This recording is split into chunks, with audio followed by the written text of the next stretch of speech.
Il community matching è stato ideato per rispondere a un bisogno umano fondamentale, cioè quello di stabilire dei legami e delle relazioni sociali. Infatti il suo obiettivo è quello di mettere in contatto persone rifugiate con volontari e volontarie per creare un ponte tra persone e per costruire insieme comunità interculturali.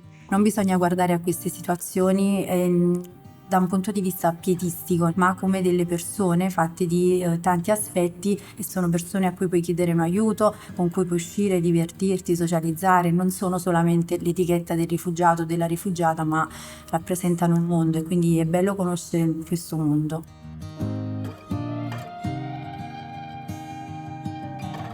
Per avviare un matching, l'equipe locale di progetto incontra singolarmente sia la persona rifugiata che il volontario o la volontaria per conoscerne gli interessi e capire al meglio le loro aspettative.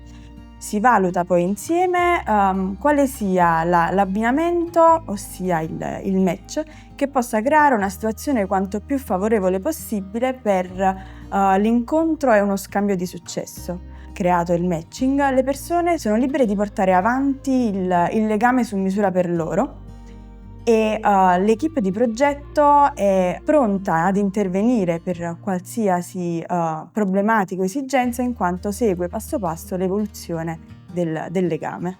Io sono Laura, ho 27 anni e vivo in provincia di Napoli, e negli ultimi anni sto cercando di inserirmi nel terzo settore, quindi sono impegnata in diverse attività con più progetti, molti dei quali sono legati anche al tema della migrazione. Io sono Yaya, vengo dal Burkina Faso, sono in Italia da 1 anno e 10 mesi e faccio tante cose, faccio un po' di attivista politica, faccio presentatore, faccio l'artista, faccio il rap, faccio lo slam. Diciamo sono come Pippo Baudo italiano.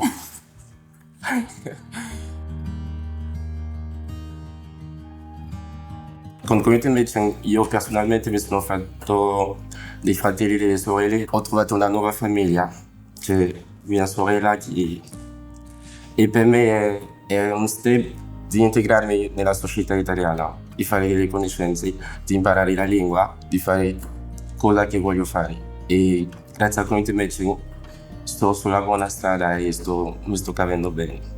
L'idea alla base del community matching è di conoscersi, quindi svolgere delle attività che permettano una conoscenza reciproca. Ci sono le attività più classiche come andare al cinema, andare al bowling, fare una passeggiata, mangiare qualcosa insieme, spesso nei ristoranti locali delle varie comunità che appartengono al community matching. Con Yaya per esempio siamo andati nelle scuole a parlare del Burkina Faso, delle guerre nel mondo. Io con il progetto ho avuto più di fiducia, di credere in me, di non andare giù, perché con questo progetto ho capito che quello che fa negare non è l'immersione ma il fatto di rimanere sott'acqua, e con questi ragazzi ho capito che la vita è bella, dovevo vivere, quindi personalmente.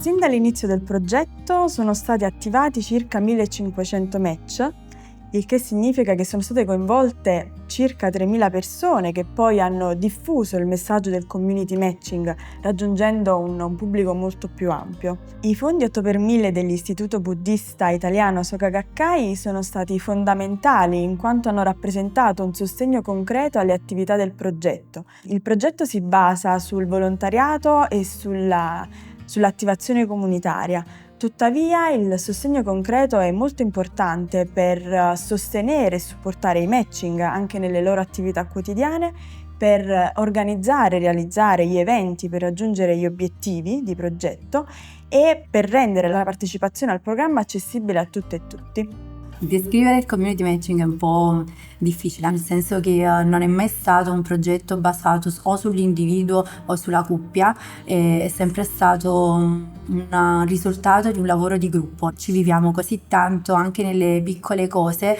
che alla fine si va oltre il rapporto a due, ma si è proprio parte di una comunità. Forse l'anno scorso al mio compleanno, perché non me l'aspettavo, sono venuti tutti numerosi così al mio compleanno. Ho festeggiato una bella giornata con loro, mi sono sentito la mia famiglia, è un bel ricordo per me. Quando mi sono iscritta 3 anni fa mi aspettavo una cosa e ne ho vissuta un'altra. Spesso si pensa al community matching più come una forma per aiutare gli immigrati e i rifugiati che arrivano a Napoli, però poi mi sono resa conto che è totalmente il contrario. Basti pensare al fatto che i miei buddy mi hanno aiutato a trovare lavoro, lui mi ha aiutato in un'attività che faccio al lavoro venendo nelle scuole con me. Il progetto si basa sulla convinzione che le persone rifugiate siano protagoniste del proprio percorso e che la loro partecipazione attiva, insieme a quella dei volontari e delle volontarie, possa promuovere una società più inclusiva, solidale e coesa.